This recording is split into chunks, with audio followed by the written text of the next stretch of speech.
Retirement planning कब शुरू कर देनी चाहिए? जी हाँ दोस्तों, मेरे अधिकांश क्लाइंट मुझसे ये प्रश्न अक्सर पूछा करते हैं कि रिटायरमेंट प्लानिंग का सही समय क्या है, रिटायरमेंट प्लानिंग कब शुरू कर देनी चाहिए।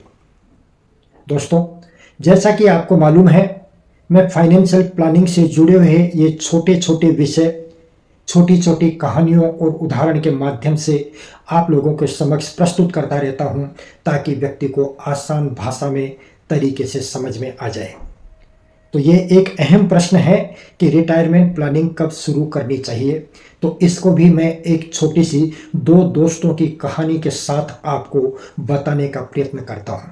इसलिए आपसे रिक्वेस्ट है कि आप इस वीडियो को एंड तक देखिएगा। अगर आप एंड तक नहीं देखेंगे तो आपके समझ में नहीं आएगी कि रिटायरमेंट प्लानिंग कब शुरू करनी चाहिए। तो चलिए दोस्तों, शुरू करते हैं। ये हैं मोहन जी। रिटायर हुए 5 वर्ष हो गए। बहुत परेशान हैं, दुखी हैं। क्यों? कि रिटायरमेंट के बाद इनकम बंद हो गई। घर के खर्चे जो कि त्यों हैं, बल्कि इनके मेडिकल के खर्चे और बढ़ गए हैं। इनकम नहीं है, खर्चे यथावत हैं। करें तो क्या करें? मोहन जी हर वक्त दुखी रहते हैं, परेशान रहते हैं। जब मोहन जी युवा अवस्था में थे, इनकी नौकरी लगी थी, तब इन्होंने पैसे की कद्र नहीं की।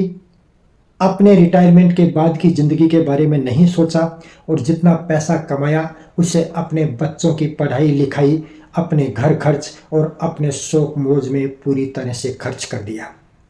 इसके अलावा मोहन जी ने एक गलती और की। वो हमेशा ये सोचते रहे कि मेरी औलाद मुझे रिटायरमेंट के बाद संभाल लेगी। लेकिन मोहन जी के दोनों बच्चे अपने परिवार को लेकर अपनी नौकरी और अपने काम धंधे के सिलसिले में उनसे काफ़ी दूर जा चुके हैं और उनकी भी इनकम अब इतनी नहीं है कि वे अपने परिवार के साथ साथ मोहन जी का भी खर्चा उठा सकें। इसलिए मोहन जी की आज दयनीय स्थिति है। इसके साथ ही इस कहानी का दूसरा दृश्य बताता हूँ आपको। यह है सोहन जी। मोहन जी के परम मित्र हैं, दोनों हम उम्र हैं। एक साथ इनकी नौकरी लगी थी, एक ही कार्यालय में इन्होंने नौकरी की थी। दोनों का वेतन भी समान था और एक ही साल में दोनों रिटायर हुए थे। लेकिन आज सोहन जी बहुत खुश हैं, अपने परिवार के साथ हंसते हैं, मुस्कुराते हैं और मस्ती से अपनी ज़िंदगी जीते हैं। क्यों? क्योंकि सोहन जी ने जब नौकरी ज्वाइन की थी, तब उन्हें ये पता लग गया था कि रिटायरमेंट के बाद इनको कहीं से पेंशन नहीं मिलेगी।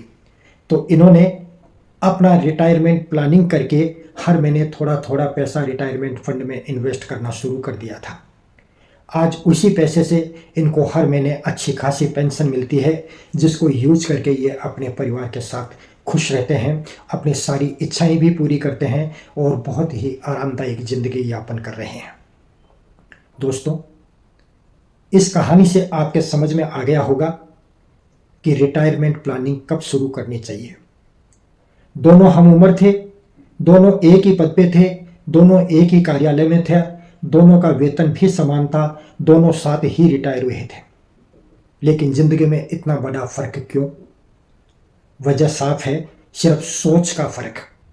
मोहन जी ने समय रहते अपने रिटायरमेंट के बाद की ज़िंदगी के बारे में कोई प्लान नहीं किया और सोहन जी ने रिटायरमेंट के बाद की ज़िंदगी के बारे में सोचकर अपना रिटायरमेंट प्लान शुरू किया, जिसका परिणाम आप लोगों के सामने है।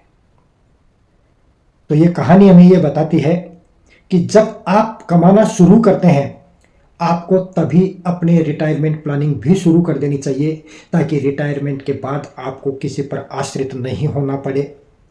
आप डिग्निफाइड तरीके से अपनी ज़िंदगी को जी सकें, आप उन तमाम सपनों को पूरा कर सकें जो ज़िंदगी की आपाधापी में आप लोगों को कहीं छूट गए थे। उन सपनों को आप रिटायरमेंट के बाद पूरा कर सकें। आपके पास वित्तीय आज़ादी हो, आपके पास वित्तीय स्वतंत्रता हो, आपकी जेब में अपना पैसा हो, जिसके बल पर आप अपनी समस्त इच्छाओं की पूर्ति कर सकें और गरिमा के साथ अपना जीवन यापन कर सकें। तो दोस्तों, अब मैं आपसे पूछना चाहूँगा कि क्या आपने अपनी रिटायरमेंट प्लानिंग शुरू कर दी? अगर किसी वजह से नहीं कर पाए हो तो अभी भी सही समय है रिटायरमेंट प्लानिंग शुरू करने का। नहीं तो आप देख लीजिए कि रिटायरमेंट के बाद आप मोहन जी बनना चाहेंगे या सोहन जी की तरह अपना जीवन यापन करना चाहेंगे। नमस्कार दोस्तों, मैं हूं द्वारिका जयमन, एक फाइनेंशियल प्लानर और कंसल्टेंट। अगर आप रिटायरमेंट प्लानिंग से संबंधित कोई राय मुझसे लेना चाहते हैं तो स्क्रीन पर जो नंबर दिए गए हैं उन पर कॉल करके आप मेरे से बात कर सकते हैं, मीटिंग कर सकते हैं। मैं आपकी रिटायरमेंट प्लानिंग में आपकी मदद कर सकता हूं और वो भी एकदम फ्री। तो अगर आपको ये वीडियो अच्छा लगा हो तो इसे लाइक कीजिए, शेयर कीजिए और चैनल को सब्सक्राइब कीजिए। मिलते हैं इसी प्रकार के किसी नए विषय पर नए वीडियो में।